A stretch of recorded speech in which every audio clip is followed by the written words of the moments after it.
Éxodo capítulo 25, versículo 8. Mira. Y harán un santuario para mí y habitaré en medio de ellos. ¿Sabes? Esta no era solo una orden, era más que eso, era una promesa maravillosa. Dios quería habitar en medio de sus hijos. Dios quiere estar con sus hijos.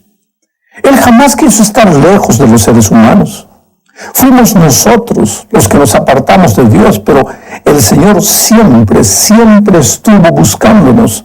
Desde el jardín del Edén, cuando después del pecado llamó a Adán, que estaba escondido entre los árboles del jardín, pasando por el desierto, cuando les dijo al pueblo de Israel, hagan un santuario para que yo habite en medio de ustedes, proyectándose hasta el Calvario, donde Dios se hizo hombre en la persona de su Hijo para alcanzar al ser humano caído. Hasta hoy, Dios siempre quiso, quiere y querrá estar cerca de sus hijos.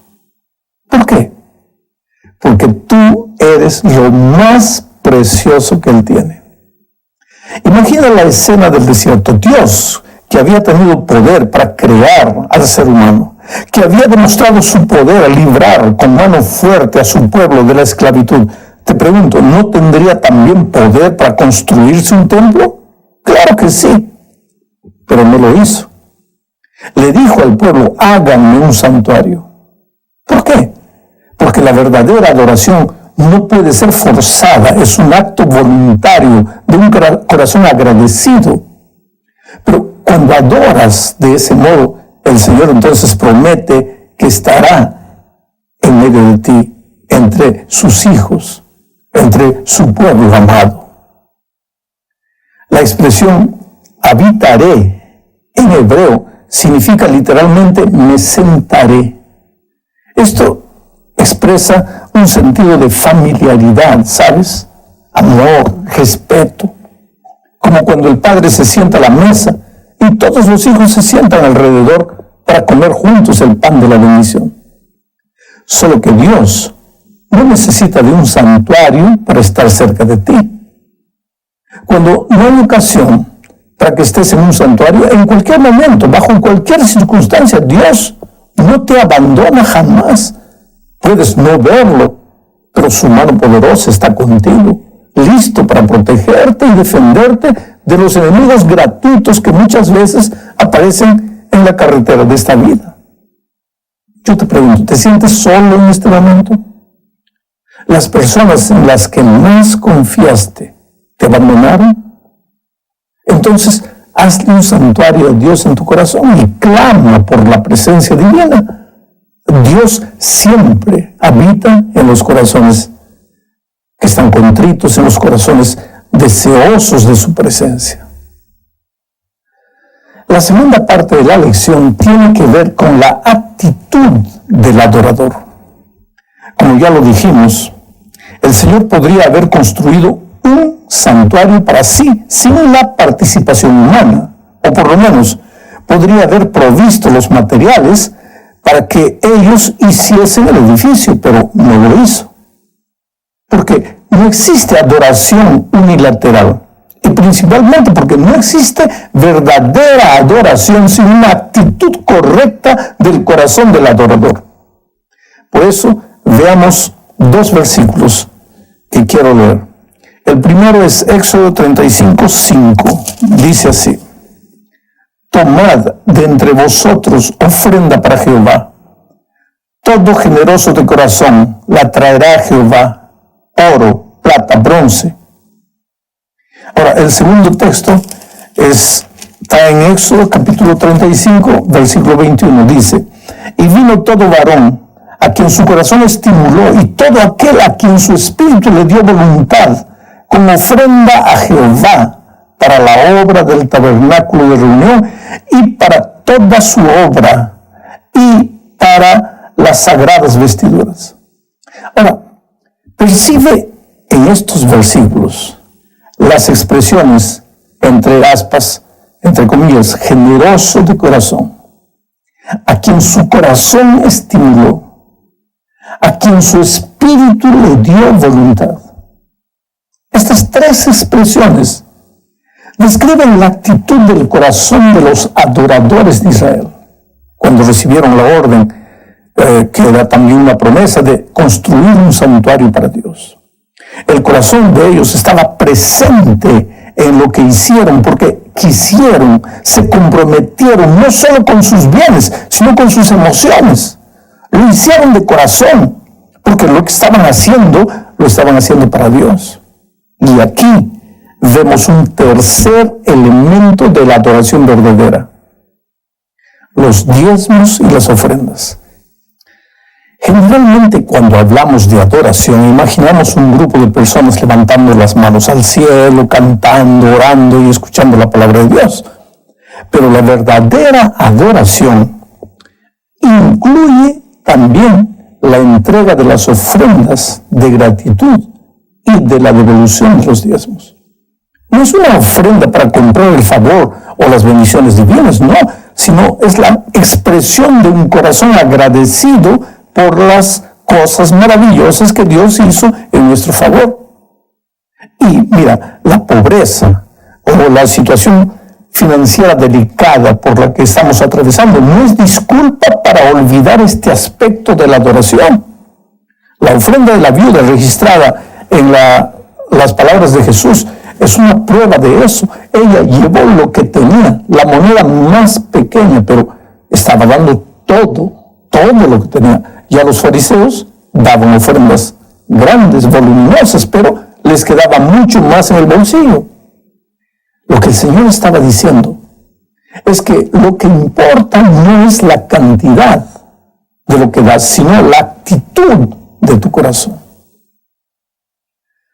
La tercera parte de la lección menciona un texto que está en Éxodo capítulo 29, versículos 38 y 39. Dice así: esto es lo que ofrecerás sobre el altar: 2 corderos de 1 año cada día, continuamente.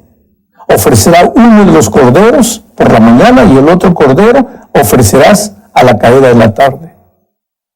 Mira, la idea central de este texto no es la ofrenda del cordero sacrificado, sino la continuidad permanente del sacrificio. El pueblo debería entender su necesidad permanente de perdón. No existe experiencia espiritual saludable basada en un acontecimiento especial que sucedió ahí en la vida. Cada día es cada día. Quiere decir, la adoración o la oración de ayer ya no te sirve hoy. La adoración de la semana pasada, por más extraordinaria que haya sido, ya no tiene valor esta semana.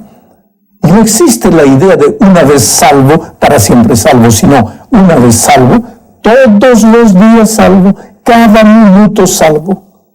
Mientras carguemos la naturaleza pecaminosa, estaremos siempre apartándonos de Dios y necesitaremos también siempre regresar arrepentidos a Él. Pero, ¿no existe el peligro de caer en la rutina? Sí, claro que existe. Y el pueblo de Israel fue víctima de ese peligro. Se olvidaron que aquel corderito que ellos sacrificaban todos los días, de mañana y de tarde, era apenas el símbolo del Cordero de Dios que quita el pecado del mundo. Y cuando Jesús vino, dice Juan, a los suyos vino y los suyos no lo recibieron. ¿Cuál es el remedio? Cristo. Oh, querido, Jesús, Él tiene que ser el centro de nuestra adoración. El centro de la adoración no puede ser el canto, no pueden ser las ofrendas, no es el lugar físico donde adoras, no son los muebles, no es el ritual. El centro de la adoración es Cristo. Todos los detalles son importantes, pero Cristo es indispensable. Sin Cristo no hay verdadera adoración. Sin una profunda experiencia de vida con Jesús, la adoración no pasa de una campana que hace bulla, pero que no dice nada. Un ejemplo de eso es la mujer samaritana. Su vida era una vida de rutina. Mira, todos los días se levantaba, esperaba el mediodía para ir al pozo a traer agua. A la mañana siguiente ya no tenía más agua. Entonces se levantaba de nuevo para seguir el ritual diario, hasta que un día se encontró con Jesucristo junto al pozo, y ese día cambió todo completamente en su vida. La rutina acabó, la monotonía desapareció, la preocupación de si se adora aquí o se adora allá se esfumó. Cristo fue la diferencia y su vida llegó a ser una vida exuberante, ya no aquella vida rutinaria de todos los días. Yo te pregunto, ¿qué sucede en tu vida de adorador? ¿Te sientes cansado de ir a la iglesia todas las semanas? ¿Ya te preguntaste si tal vez sea porque vas solo para ver a los amigos, o para cumplir con el deber, o para que no te estén llamando y preguntando qué es lo que pasó? No, querido, cambia tu actitud. El próximo sábado, antes de salir para la iglesia, conversa con Jesús y dile: Señor, deseo que este día sea un día diferente. Quiero encontrarme contigo. Voy a tu santo templo a adorarte y deseo sentir tu presencia. Hazlo y vas a ver la diferencia tremenda que vas a sentir. La cuarta parte de la lección tiene que ver con la presencia de Dios en el tabernáculo. Mira, uno de los conceptos más fundamentales que se desarrollan en toda la Escritura es el concepto de que Dios quiere hablar en medio de los seres humanos. Quiere decir, Dios viene, Dios se comunica. Las religiones en general se concentran en ir a Dios, pero la verdad bíblica nos asegura que es Dios el que viene a nosotros. El trono de Dios se representa en el lugar santísimo. El lugar santo representa, de cierto modo, a Jesús, por medio de quien podemos acercarnos a Dios. Este es verdaderamente el significado de la declaración hecha por Jesús en Juan 14, 6, donde Él dice que Él es el camino al Padre. Jesús también afirmó que Él es la luz del mundo, el candelero del lugar santo, y el pan de vida, el pan de la proposición del lugar santo. Adicionalmente, la Biblia nos habla de que Jesús hace continuamente intercesión ante Dios por nosotros. Y ahí está el altar del incienso. El velo representa el acceso restringido a Dios por causa del pecado. Por supuesto, Jesús ha traspasado ese velo sentándose a la derecha de Dios. Cuando Cristo vuelva por segunda vez,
estaba el arca del pacto y encima del propiciatorio.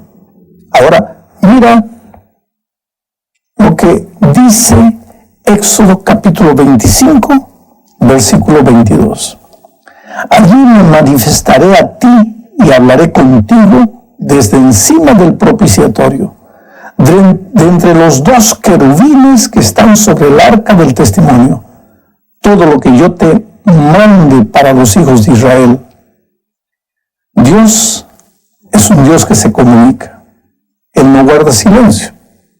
Solo que tú sabes que la comunicación no puede existir solo de un lado. Por eso Dios hoy se comunica con nosotros a través de su palabra.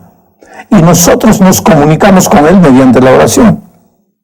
Es verdad que hoy Ya no tenemos más un santuario con un arca del pacto y del propiciatorio donde Dios se revela, pero tenemos la promesa segura de que donde estén 2 o 3 reunidos en mi nombre, allí estaré yo, dice Jesús.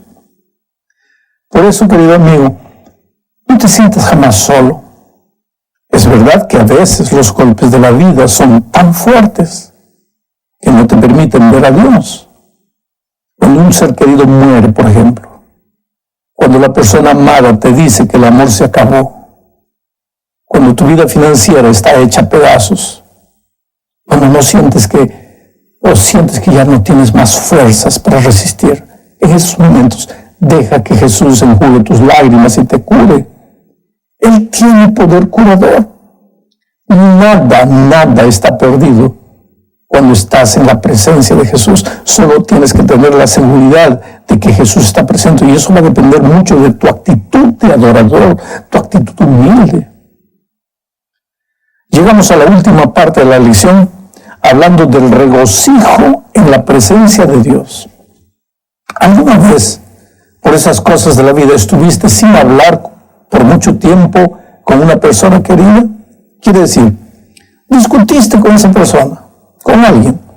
Los ánimos se caldearon y después cada uno se fue por un lado diferente, aún sintiendo falta de la compañía de esa persona querida. Hasta que un día hicieron las paces y se dieron un grande abrazo. ¿Qué es lo que sentiste? ¿No te dio ganas de llorar de emoción? ¿No sentiste una paz indecible dentro del pecho, una alegría incomparable? Bueno, si ya pasaste por esa experiencia, vas a entender lo que significa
el gozo y el regocijo que la Biblia menciona como parte de la adoración.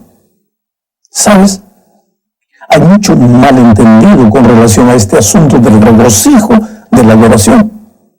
Por un lado, están los defensores del regocijo, entre comillas, que creyendo que al cantar músicas agitadas que lleven a mover el cuerpo, aplaudir, ahí están disfrutando del regocijo en la presencia de Dios. Y por otro lado, están los que creen que el uso de un instrumento como la batería, por ejemplo, o los aplausos dentro de la iglesia, son un atentado contra la santidad del lugar. Y sin querer, caen en la frialdad de un ritual desprovisto de alegría y de gozo. ¿Dónde está el punto de equilibrio? Sabes, es difícil